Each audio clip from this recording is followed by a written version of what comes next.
C'est une joie et un grand privilège pour moi de vous retrouver sur ma chaîne YouTube. Que Dieu vous bénisse, que Dieu vous bénisse. Si vous êtes là, c'est que réellement vous avez envie de connaître plus le Seigneur et d'avancer dans la foi. Alors précisément, ce que je voudrais détailler maintenant, c'est l'élément très important qui consiste à comprendre que la vie chrétienne est faite finalement en deux étapes. Une première étape de révélation de la croix, une première étape inévitable, un point de départ. Je ne peux pas être chrétien, je ne peux pas m'identifier comme un converti de Christ si je n'ai pas une révélation de la croix, si je n'ai pas compris intellectuellement dans mon cœur et si je n'ai pas une révélation dans mon esprit du fait que je suis pécheur, que je dois demander pardon de mes péchés à Dieu et que la seule possibilité d'être pardonné, d'être lavé de mes péchés, c'est l'œuvre de la croix, Jésus le Fils de Dieu, Jésus, Dieu identifié en tant qu'homme, Jésus étant l'incarnation de Dieu, Dieu s'étant incarné dans un homme pour mourir à la croix, porter nos péchés et nous donner la vie éternelle. Ça, c'est le point de départ.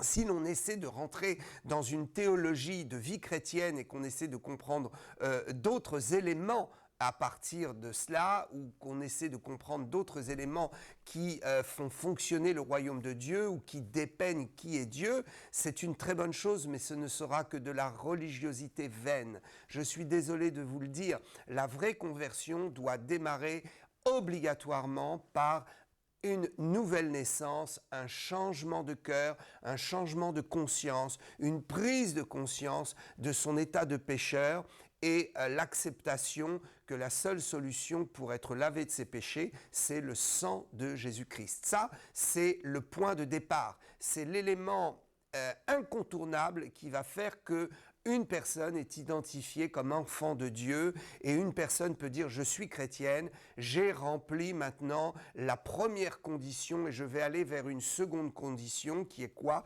Qui est l'évolution de ma vie chrétienne, la marche avec Dieu et la découverte de tout ce qui fait réellement d'un chrétien ce qu'il est, la puissance de Dieu qui est accordée, le fait de comprendre comment Dieu fonctionne dans son royaume, le fait de comprendre comment il nous parle, comment il travaille avec nous et ce qu'il attend de nous. Tous ces éléments-là sont en fait ce que j'appellerais le second module qui est la marche avec Dieu, la marche en Christ. Alors, il y a un texte qui est incontournable pour bien comprendre ce fait. C'est un texte dans l'Épître aux Hébreux, donc c'est chapitre 6 et verset 1. Je lis pour vous Hébreux 6, 1. C'est pourquoi, laissant les éléments de la parole de Christ, tendons à ce qui est parfait, sans poser de nouveau le fondement du renoncement aux œuvres mortes de la foi en Dieu. Voilà que ce texte nous dit clairement qu'il y a effectivement deux éléments. Il y a l'élément qui nous permet de comprendre l'œuvre de la croix, la révélation du fait que nous sommes pécheurs et que nous sommes pardonnés par Christ et qui fait de nous un enfant de Dieu. Et ensuite, une fois que nous sommes un enfant de Dieu, il ne faut plus s'attarder sur les éléments de la croix dans le sens de la révélation du salut, mais il faut évoluer vers la connaissance de Dieu, vers les éléments que j'ai cités tout à l'heure, savoir comment Dieu travaille avec nous, comment il procède, etc., et pouvoir grandir en Christ. Ceci est très très important et fondamental parce que malheureusement, il y a deux problèmes. Il y a les gens qui ne sont pas passés par la première étape, c'est-à-dire la révélation de la parole de Christ dans son message de salut. Donc certains ne sont pas nés de nouveau, n'ont pas vraiment compris ce qu'est la vie éternelle, comment se repentir, comment naître de nouveau, et ils se disent chrétiens. Et donc, ils vont essayer de marcher avec Dieu et de marcher avec Christ, et ils vont essayer de découvrir effectivement tout ce que la Bible peut nous révéler, et qui se positionne après la connaissance du salut, c'est-à-dire tout ce qui concerne Dieu dans son essence, dans sa personnalité, dans son mode de fonctionnement, dans ce qu'il veut pour nous, dans les mystères de la création, les mystères de sa volonté qui nous a placés sur cette terre dans un véhicule qui est un véhicule charnel, toutes ces souffrances que nous avons, les pourquoi de ces souffrances, les comment sortir de ces souffrances, toute en fait cette marche dans une vie chrétienne. Alors certains n'ont pas rencontré vraiment Jésus et essaient de connaître Dieu. Ce n'est pas la bonne méthode. Il faut d'abord se convertir et ensuite chercher à savoir ce que Dieu veut de ma vie et ce qu'il va m'enseigner par rapport à tout ce qui est décrit dans la Bible sur le fait de connaître Dieu dans sa personnalité, tout ce que j'ai expliqué. Alors pourquoi c'est très gênant de vouloir connaître Dieu et de poser des questions à propos de Dieu sans être converti? Parce que d'abord on va avoir du mal à comprendre les réponses et puis ensuite, même si on arrive à accéder à certaines connaissances et certaines réponses, ce n'est pas là l'essentiel. Ce n'est pas cela, ce n'est pas cette connaissance qui va nous amener au ciel et nous donner la vie éternelle. Donc, il y a certaines personnes qui empruntent ce chemin et qui, durant ce chemin, arrivent à découvrir et à saisir l'œuvre de la croix et donc, sans s'en rendre compte, reviennent en arrière, font une expérience de conversion et ensuite vont dire « Ah, j'essayais avant de connaître Dieu, mais maintenant que j'ai découvert l'œuvre de la croix, ma connaissance de Dieu est plus fluide, plus facile, je comprends mieux et je me rends compte que tout le travail que j'ai fait avant, finalement ne m'a servi qu'à une chose, me ramener au point de départ. » Ça, c'est pour les gens qui, effectivement, ne passent pas par la case A et pour aller vers la case B, donc ils ne prennent pas finalement la première marche et ils essaient de monter des marches alors que la première marche n'a pas été franchie. Alors ça, c'est une première chose. Une deuxième chose, ce sont les chrétiens qui sont réellement nés de nouveau, sont passés par la case départ, par la connaissance de l'œuvre de la croix, et qui malheureusement, sont bloqués sur l'œuvre de la croix. On ne leur prêche que la croix, que la repentance, et au bout d'un moment, très rapidement d'ailleurs, leur vie chrétienne devient très fade, leur vie chrétienne tourne en rond, et ils arrivent à rentrer dans une certaine souffrance parce que pour eux, la vie chrétienne devient pénible. Pourquoi elle devient pénible? Parce que on ne leur prêche que un seul élément de Christ, la croix. Mais à un moment donné, il faut aller plus loin. Il faut découvrir les profondeurs de la parole de Dieu. Et il faut, selon ce texte de Hébreux, laisser les éléments premiers de Christ. Et cela, c'est quelque chose qui peut être choquant parce qu'on dit non, on a toujours besoin de nous prêcher la croix. Mais c'est faux. Une fois que vous êtes converti à Jésus, on n'a pas besoin de vous reprêcher la croix tous les 5 minutes. Et si quelquefois vous entendez à nouveau la prédication de la croix et que ça vous fait beaucoup de bien, c'est pour renouveler votre premier amour. Il est très intéressant pour quelqu'un qui est vraiment converti, qui est avancé dans la foi, de temps en temps, d'entendre un bon message de la croix, un bon message d'un évangéliste, parce que ça renouvelle en lui son amour pour Dieu, son premier amour, et ça consolide énormément ses convictions. Mais un chrétien né de nouveau doit à un moment donné arrêter de désirer toujours le premier élément de la croix, ce qu'on appelle le lait spirituel. Il doit désirer la nourriture solide et il doit surtout, et c'est là où je m'adresse à certains, il doit surtout, ce chrétien-là, chercher des sources de ministères, donc des ministères oints, qui vont lui permettre d'aller plus loin que ce que peut-être on lui prêche régulièrement dans son église et il est fatigué d'entendre toujours les mêmes choses. Alors ce n'est pas un appel à la rébellion, loin de là, c'est un appel à la sagesse et au bon raisonnement de la marche dans la vie chrétienne. Vous ne pouvez pas toujours, si vous êtes vraiment né de nouveau, converti, vous ne pouvez pas toujours être abreuvé de la même source. Dans cette source, il y a d'autres choses à découvrir. C'est ce que Hébreux nous dit. Alors, je voudrais tout de suite lire dans une autre version, la version Darby, afin que nous comprenions bien le texte, parce que Louis II a traduit comme il a pu, mais il n'a pas tout à fait bien traduit l'idée et ce texte peut nous poser problème si on ne regarde pas d'autres traductions. Donc je lis dans la version Darby, « C'est pourquoi, laissant la parole du commencement de Christ », il est donc question non pas de l'ensemble des éléments de la parole de Christ, mais d'une partie de l'ensemble de ces éléments qui constituent le début, le démarrage.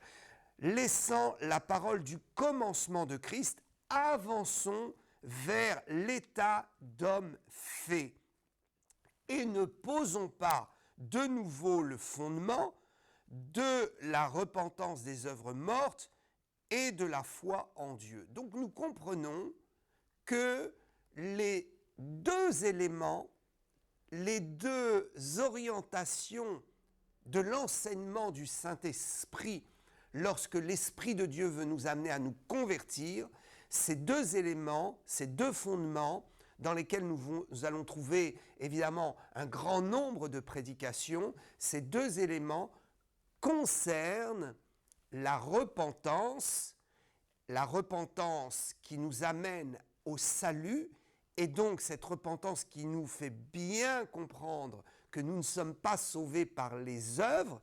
C'est pourquoi les œuvres qui amènent au salut sont des œuvres mortes, parce qu'il ne peut pas y avoir d'œuvres qui amènent au salut. Ce n'est pas parce que je me comporte bien, ce n'est pas parce que j'aime mon prochain, que je fais des belles œuvres, que Dieu me donne le salut. Dieu me donnera des récompenses pour cela. Mais le salut est acquis uniquement par le sang de Jésus et la repentance vis-à-vis de Dieu, vis-à-vis de Christ.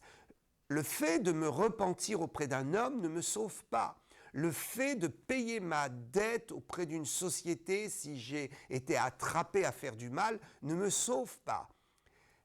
C'est le fait de demander pardon à Dieu qui me sauve, et le fait de comprendre et de croire et d'accepter que Dieu a fait porter ma condamnation sur les épaules de Jésus à la croix de Golgotha. Donc, ce premier élément est important. Et le deuxième élément qui est à l'origine et qui va avec, c'est la foi en Dieu, la foi en Dieu.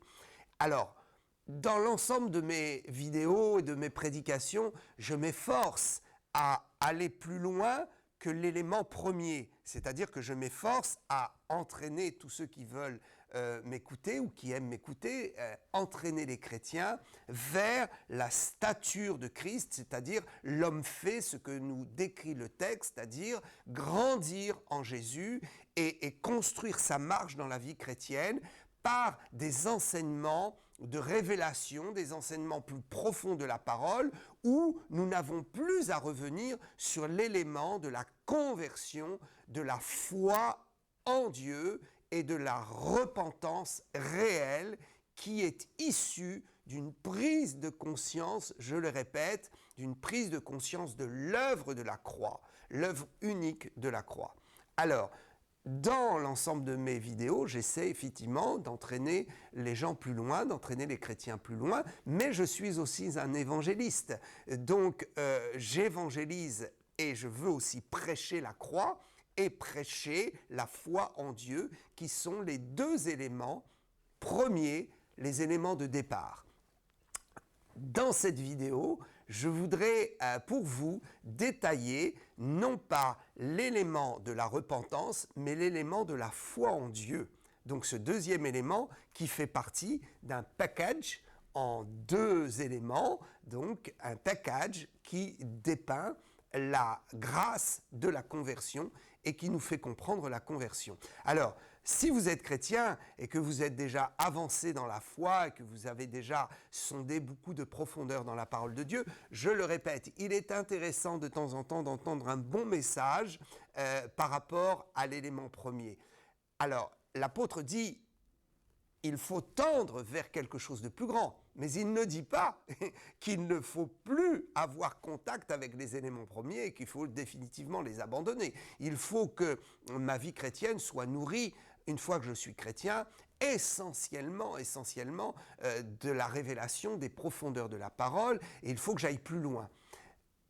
Mais de temps en temps, il est bon de revenir au fondement, et puis parfois, nous entendons certaines choses à propos du fondement qui deviennent une révélation pour nous. Alors je voudrais m'adresser à beaucoup de chrétiens qui, peut-être en cours de route, se sont un peu perdus par rapport à la foi en Dieu. Et je voudrais tout de suite dire que la foi en Dieu est réellement ce que le Saint-Esprit nous a donné au moment où nous nous sommes convertis. Mais avec le fil du temps, peut-être, nous avons, à cause de la bénédiction de Dieu, de la connaissance, je ne sais pas, peut-être de la proximité de Dieu dans notre vie, nous avons paradoxalement mis un peu de côté la foi en Dieu et nous avons commencé à avoir la foi en nous-mêmes ou en autre chose. Alors, je vais préciser ici, que pourquoi est-ce que la foi en Dieu fait partie de l'élément premier? Eh bien, tout simplement parce qu'il existe une foi qui peut sembler être une foi en Dieu, mais en fait, qui n'est pas une foi en Dieu. Qui est une foi peut-être dans ma religion, qui est une foi dans mon église locale, dans la paroisse que je fréquente. Peut-être je vais, en analysant les choses, me rendre compte que ce n'est pas en Dieu que j'ai la foi. C'est dans celui qui m'apporte la parole de Dieu, celui qui prie pour moi, peut-être un homme de Dieu, une servante de l'Éternel, un pasteur, un prêtre ou je ne sais quoi, un ancien dans l'Église. Et peut-être qu'avec le temps, ayant vu la main de Dieu agir à travers ceux qui ont prié pour moi ou qui m'ont béni, peut-être je suis arrivé à identifier sans m'en rendre compte une foi dans l'homme. C'est ainsi que lorsque l'homme n'est plus, ou que lorsque l'homme n'est plus disponible, alors je perds pied. Si vous perdez pied quand l'homme n'est plus disponible, c'est que peut-être vous n'avez plus une foi totale en Dieu et vous avez perdu cette foi en Dieu pour partager cette foi avec la foi dans l'homme. Alors, je voudrais dire qu'aujourd'hui, de plus en plus, Dieu ébranle les fondements. Enfin, ce qui nous paraît être les fondements, c'est-à-dire Dieu ébranle les systèmes, les organisations, Dieu met en déroute nos habitudes, nos conforts et nos zones de confort pour justement nous attirer, et ce que je dis est prophétique dans ces temps de la fin, là où il y a beaucoup d'apostasie, là où il y a beaucoup d'égarements, là où beaucoup abandonnent la foi, ou peut-être perdent la foi, ou peut-être s'éloignent de l'Église. Dans ces temps difficiles avant que Jésus revienne, la stratégie du Saint-Esprit, c'est de ramener le cœur des chrétiens dans la foi totale en Dieu. Ce qui normalement est un élément de base devient maintenant un élément d'urgence dans lequel le chrétien né de nouveau doit se plonger à nouveau, il doit se reconnecter avec cela. La question de la foi en Dieu. Alors Dieu ébranle les choses, les systèmes. Voilà que nous ne pouvons plus aller à l'église de la même façon, aussi facilement. Il y a des contraintes. Voilà que les hommes de Dieu travaillent beaucoup maintenant d'une façon plus large avec les réseaux sociaux. Et ça demande beaucoup de temps, de précision, d'investissement dans la réflexion, la prière, le fait de faire des vidéos. Peut-être vous ne vous rendez pas compte, mais il y a beaucoup de techniques derrière et je veux remercier tous ceux qui sont derrière la technique qui permettent ces vidéos de qualité. Donc ça demande aussi beaucoup d'investissement de la part des hommes de Dieu. D'ailleurs, si vous voulez bénir ceux qui sont derrière la caméra, vous pouvez toujours le faire parce qu'il y a beaucoup de gens qui travaillent bénévolement et donc de temps en temps, si vous voulez bénir ces gens qui sont anonymes, vous pouvez envoyer vos offrandes en spécifiant que ce sont des offrandes pour bénir les gens qui sont bénévoles derrière la technique et qui vous permettent d'avoir une belle image et un beau son. Donc, je ferme ici la parenthèse, mais je veux juste préciser qu'aujourd'hui, Dieu renverse un peu nos zones de confort et qu'effectivement, il y a beaucoup d'hommes de Dieu qui ont compris qu'ils ont beaucoup plus à gagner pour le royaume de Dieu à travailler à travers les réseaux sociaux. Donc, ils se mobilisent comme moi pour les vidéos, pour les réseaux sociaux. Et donc, nous n'avons plus vraiment le temps de nous occuper des points de détail de la vie des chrétiens. Nous n'avons plus le temps de nous occuper d'eux comme nous nous occupions avant.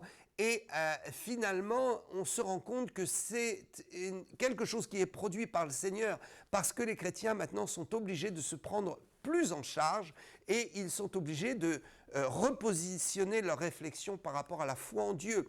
Frères et sœurs, si votre pasteur, si moi-même je ne suis plus aussi disponible, sachez que c'est parce qu'il n'y a que 24 heures dans une journée et on ne peut pas rallonger la journée et donc le temps est compressé. Donc le temps que je passe pour arroser plus largement sur l'ensemble du monde à travers mes réseaux sociaux, lancer plus largement la parole, fait que je n'ai plus le temps de me consacrer comme je le faisais avant, me consacrer autant auprès des brebis. Donc ça veut dire que Dieu, dans tout cela, est en train de dire à chacun, eh bien, reconsidérez votre foi. Vous avez peut-être mis trop votre foi dans l'homme. Et aujourd'hui, au moment où l'homme vous échappe, eh bien, le Saint-Esprit est en train de vous dire, c'est à vous de vous connecter plus au Seigneur et d'avoir plus foi, de croire que le Seigneur est avec vous, de croire qu'il peut vous répondre, de croire que même à travers une vidéo, vous vous mettez à genoux, vous priez et vous allez recevoir le Saint-Esprit, recevoir la guérison, recevoir l'onction. Donc ceci est très important. Alors, c'est un élément de base, comme je le disais. Pourquoi? Parce que effectivement, on peut mettre sa foi dans l'homme, on peut mettre sa foi dans sa paroisse, son église locale, on peut mettre sa foi dans son pasteur, dans le prêtre, on peut mettre sa foi également dans le système d'organisation religieux, dans le mouvement dans lequel je suis. Et puis finalement, on a plus la foi dans le fait que l'homme ou le système va pouvoir solutionner certains problèmes que Dieu lui-même. Alors Dieu, parfois, effectivement, bloque les systèmes pour que nous ayons recours uniquement à lui. La foi en Dieu, c'est quelque chose de très très intéressant. Donc, certains n'ont pas compris qu'il faut absolument recadrer son espérance et attendre uniquement de Dieu le miracle. Même si le miracle passe par les hommes, ce ne sont pas les hommes qui produisent le miracle, c'est le Seigneur. Et donc, si l'homme vient à manquer, il faut comprendre que le miracle, lui, ne manquera pas parce que le Seigneur utilisera d'autres voies de passage pour amener le miracle jusqu'à votre vie. Il faut juste avoir le courage de se mettre à genoux, de prendre du temps pour s'adresser à Dieu.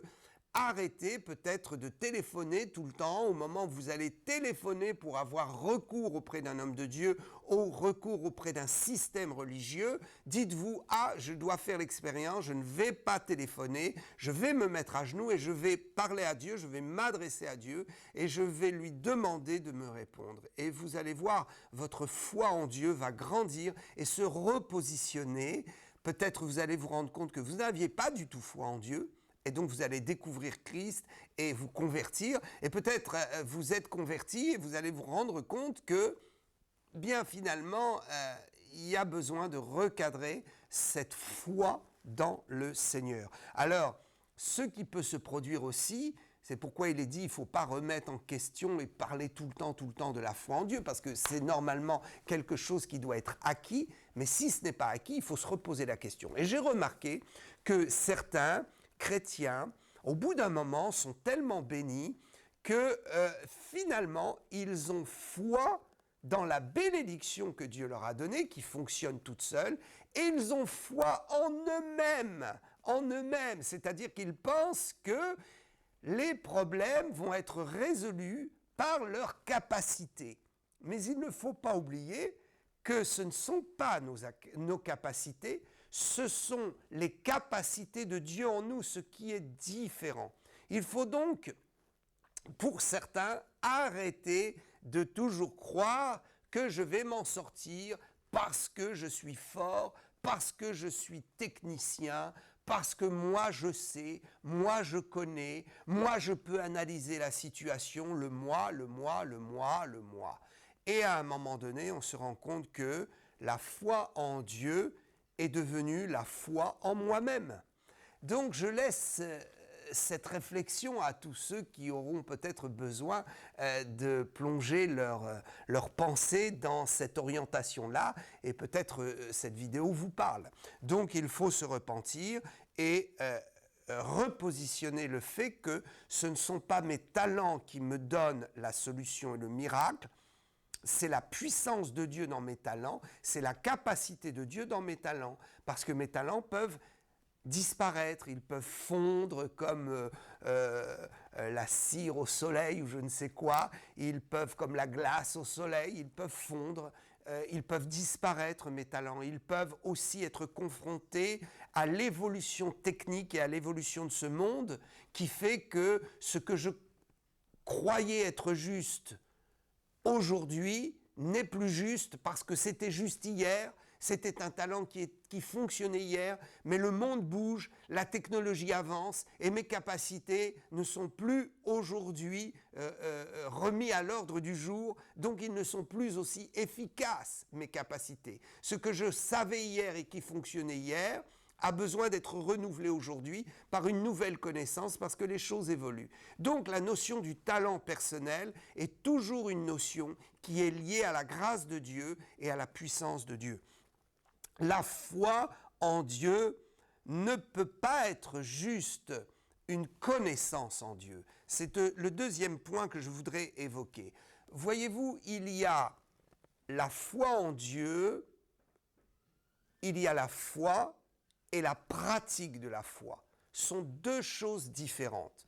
Je peux avoir foi en Dieu par connaissance, c'est-à-dire que j'ai la conviction qu'il existe, j'ai la conviction que ce que je sais à propos de lui est juste, mais je n'en ai pas fait l'expérience. Et je n'ai pas l'habitude de mettre en pratique ma foi en Dieu. C'est-à-dire que face à un problème, je n'ai pas le réflexe d'appeler Dieu. Pourtant, je crois qu'il existe. Donc, il y a une grande différence entre la foi et la pratique de la foi. Une grande différence entre la connaissance intellectuelle qui m'amène à croire et la mise en pratique qui m'amène à expérimenter la foi en Dieu. Ceci est très, très, très important.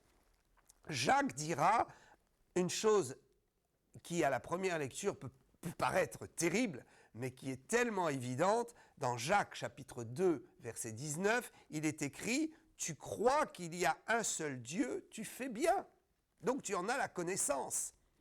Les démons le croient aussi, et ils tremblent, et ils tremblent. Les démons ont très certainement plus de foi en Dieu en termes de connaissance que peut-être toi et moi. Parce que pour eux, c'est une évidence. Le ciel existe, Dieu existe, ils vivent dans un environnement où ils ont connu la présence de Dieu, puisque souvenons-nous que les princes déchus sont issus du royaume de Dieu. Ils étaient des anges merveilleux et Dieu les a chassés. Donc pour eux, c'est une évidence. C'est une évidence. Et donc, il faut comprendre que ce n'est pas parce que nous croyons en Dieu d'une façon évidente, parce que nous en avons eu la grâce de la révélation, Dieu nous a fait la grâce de pouvoir croire qu'il existe, ceci n'est pas suffisant. Ceci n'est absolument pas suffisant. Et peut-être certains, ils disent, moi je crois en Dieu et je voudrais m'intéresser aux choses de Dieu. Donc je lis des livres pieux, des livres religieux et je dis, oh mais c'est bien, oh, je crois en Dieu, je connais Dieu. Oui, mais le problème, est-ce que tu as expérimenté Dieu? Est-ce que tu as une relation avec lui? C'est ça le vrai problème. La vraie foi en Dieu, c'est une expérience et une mise en pratique de ma connaissance. Alors, il y a effectivement pour cela quelque chose d'intéressant toujours dans le 2e chapitre de l'épître de Jacques, au verset 26, Comme le corps sans âme est mort, de même la foi sans les œuvres est morte. Waouh! Le renoncement aux œuvres mortes, souvenez-vous, ça c'est un enseignement quand on arrive à Christ. Ça veut dire que tu ne peux pas te sauver toi-même, mais ça veut dire aussi, attention, ta vie chrétienne doit être basée sur des œuvres de justice, des œuvres vivantes. Alors ce sont quoi? Ce sont quoi les œuvres vivantes? Eh bien, c'est la mise en pratique de ce que je connais à propos de Dieu et ce que je crois à propos de Dieu. Si je suis malade et que je crois que Dieu existe, alors je dois mettre en pratique, je dois prier pour moi-même, je dois chasser la maladie. Si je crois que Dieu existe et que je suis en train de chercher un travail que je n'en trouve pas, à quoi me sert ma foi en Dieu si je ne mets pas dans ma recherche d'emploi une action, une œuvre, c'est-à-dire si je ne mets pas ma foi en pratique en priant le Seigneur et en attendant qu'il m'oriente, en croyant que lui va me donner les bonnes annonces, en croyant que sa providence va ouvrir un champ de connexion dans ma vie qui va me donner un emploi. Voilà la mise en pratique. C'est cela qui est important. Sans les œuvres, lesquelles? Les œuvres de la foi, naturellement. Le texte ici fait référence aux œuvres de la foi. Le corps sans âme est mort. Imaginez un corps sans âme, il est mort, évidemment. Quand l'âme est partie du corps, le corps est inerte. De même, la foi sans les œuvres est morte.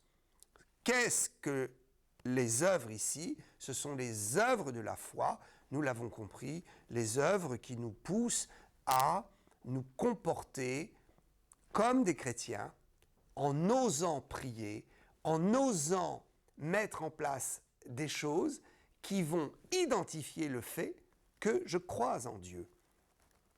Alors, je voudrais préciser ici, Romains chapitre 10, verset 17, comprendre que la vraie foi en Dieu nous vient de quelque part.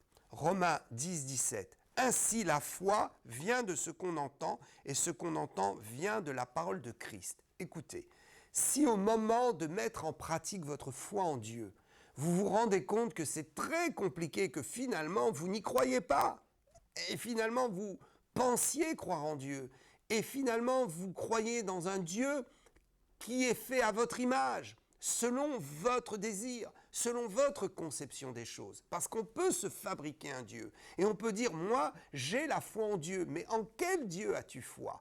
Il faut donc revenir aux Écritures pour comprendre que la véritable foi en Dieu est produite par les Écritures, la prédication des Écritures, et par le code biblique. Qu'est-ce que j'appelle le code biblique? C'est-à-dire ce qui définit qui est Dieu le Créateur. Parce que je peux définir un Dieu, mais peut-être ce n'est pas le Dieu qui m'a créé. C'est un Dieu que, je le disais, que je me suis fabriqué ou que les hommes ont fabriqué pour moi.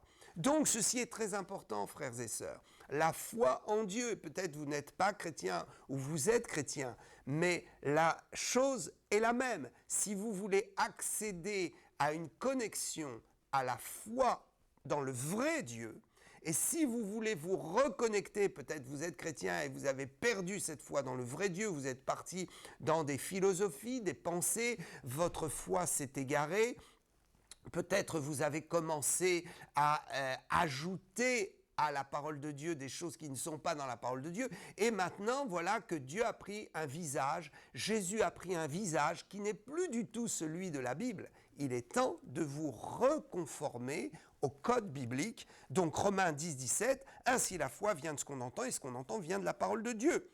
Donc il est très très important d'analyser ce que je crois à partir de la parole de Dieu, ce que je définis comme étant Dieu, ce que je crois dans l'existence de Dieu. Dans quel Dieu? Eh bien, je dois revenir à la parole qui est la Bible. Je vous encourage à lire la Bible. Je vous encourage à vous connecter complètement à la véritable foi en Dieu et à laisser de côté tous les éléments qui ne vous permettent pas d'identifier le vrai Dieu.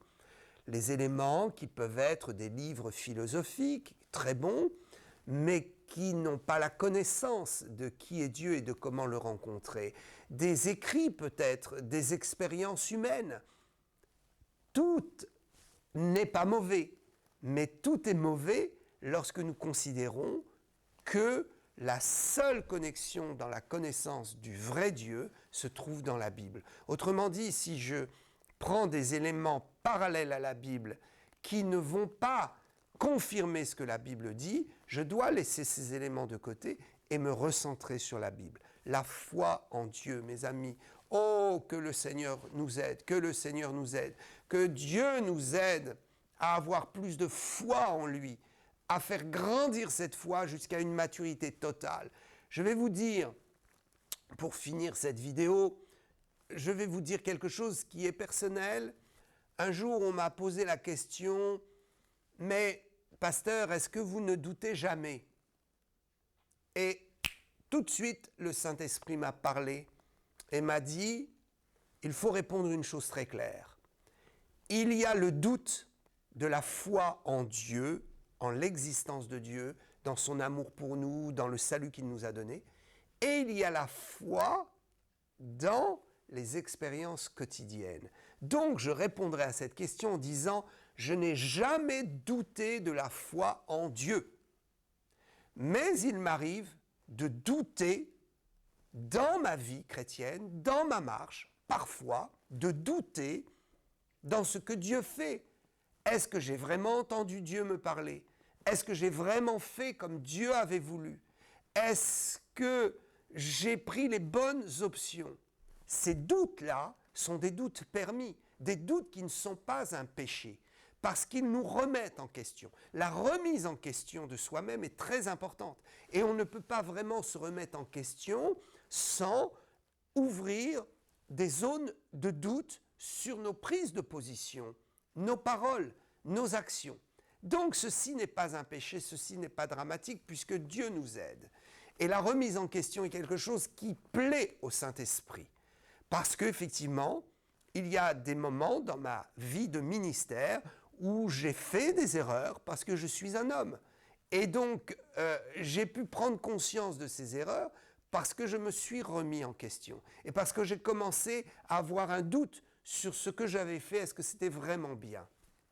Par contre, la foi en Dieu ne doit jamais connaître de doute. Si vous avez des doutes sur la foi en Dieu et l'existence de Dieu, sur le fait que Jésus soit le Sauveur, soit votre Sauveur, alors ça veut dire que peut-être vous avez besoin de repositionner votre conversion et de vous convertir et de naître de nouveau. Quoi qu'il en soit, je vous souhaite une bonne continuation et je prie afin que vous ne doutiez jamais de la foi en Dieu et vous ne douterez jamais de son existence, de son amour pour vous lorsque vous serez nés de nouveau. Que Dieu vous bénisse, que Dieu vous bénisse. Ensemble, nous cheminons vers le ciel. À bientôt, à bientôt.